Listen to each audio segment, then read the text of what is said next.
ಇವತ್ತು ಏನು ಈ ಸನ್ಮಾನ ಸಮಾರಂಭ ವೇದಿಕೆ ಮೇಲಿರ್ತಕ್ಕಂತಹ ಎಲ್ಲ ಆತ್ಮೀಯ ಬೋಧಕೇತರ ಮಿತ್ರರೇ, ಮುಖ್ಯವಾಗಿ ಈ ಕಾರ್ಯಕ್ರಮಕ್ಕೆ ಕೇಂದ್ರ ಬಿಂದುವಾಗಿರ್ತಕ್ಕಂತಹ ನಮ್ಮ ಆತ್ಮೀಯರು, ಖ್ಯಾತ ವಕೀಲರು, ಸಕ್ರಿಯ ಯುವ ರಾಜಕಾರಣಿಯಾಗಿರ್ತಕ್ಕಂತಹ ನಮ್ಮ ಶ್ರೀನಿವಾಸ್ ರೆಡ್ಡಿಯವರು, ಹಾಗೆಯೇ ಈ ಕಾರ್ಯಕ್ರಮನ ಅಚ್ಚುಕಟ್ಟಾಗಿ ಮಾಧ್ಯಮದಲ್ಲಿ ಬಿತ್ತರಿಸಲಿಕ್ಕೆ ಬಂದಿರತಕ್ಕಂಥ ಆತ್ಮೀಯ ಸುಕುಮಾರ್ ಅವರೇ, ಮತ್ತು ಜ್ಯೋತಿಕಾರವರ ತಂದೆಯವರೇ, ಮತ್ತು ಎಲ್ಲ ಆತ್ಮೀಯ ವಿದ್ಯಾರ್ಥಿನಿಯರೇ, ಬಹುಶಃ ಈಗ ನಾವೆಲ್ಲರೂ ಕೂಡ ನಮ್ಮ ಶ್ರೀನಿವಾಸ್ ರೆಡ್ಡಿ ಸರ್ ಅವರಿಗೆ ತುಂಬ ಒಂದು ರೀತಿ ಹೃದಯ ಸ್ಪರ್ಶಿ ಧನ್ಯವಾದಗಳನ್ನು ಹೇಳಬೇಕಾಗುತ್ತೆ. ಯಾಕೆ ಅಂತಂದರೆ ಅವ್ರಿಗೆ ವಿಷಯನೇ ಗೊತ್ತಿರಲಿಲ್ಲ.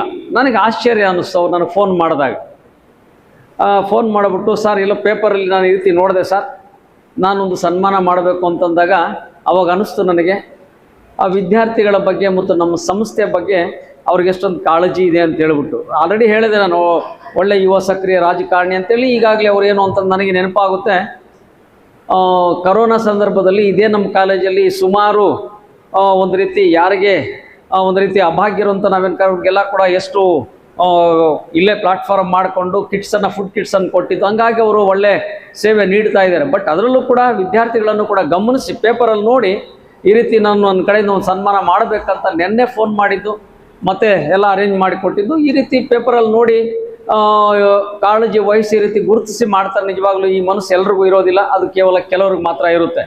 ಬಟ್ ಏನು ಅಂತಂದ್ರೆ ಅವ್ರು ಆತ್ಮೀಯರಾಗಿ, ಮತ್ತು ನಾವೆಲ್ಲ ಕೂಡ ಇದೇ ಕಾಲೇಜಿನ ವಿದ್ಯಾರ್ಥಿಗಳಾಗಿ ನನಗೆ ನೆನಪಾಗುತ್ತೆ ಏನು ಅಂತಂದರೆ, ನಾವು ಆ ಕಡೆಯಿಂದ ಬಸ್ಸಲ್ಲಿ ಬಂದಾಗ ಅವರ ಗೇಟಲ್ಲಿ ಬಸ್ ಹತ್ತಾ ಇದ್ದು, ಮತ್ತು ಇಲ್ಲಿ ನಾವು ಓಡಾಡ್ತಾ ಇದ್ದೀವಿ, ಎಲ್ಲ ಕೂಡ ನೆನಪಾಗುತ್ತೆ. ಬಟ್ ಅವತ್ತಿಂದ ಕೂಡ ಏನೋ ಒಂದು ರೀತಿ ಈ ಒಂದು ಸಮಾಜದ ಬಗ್ಗೆ ಒಂದು ಕಳಕಳಿ ಎಂಬತಕ್ಕಂಥವ್ರಿಗೆ ಅದು ಹಂಗೆ ಮುಂದುವರಿಸ್ತಾ ಇದ್ದಾರೆ.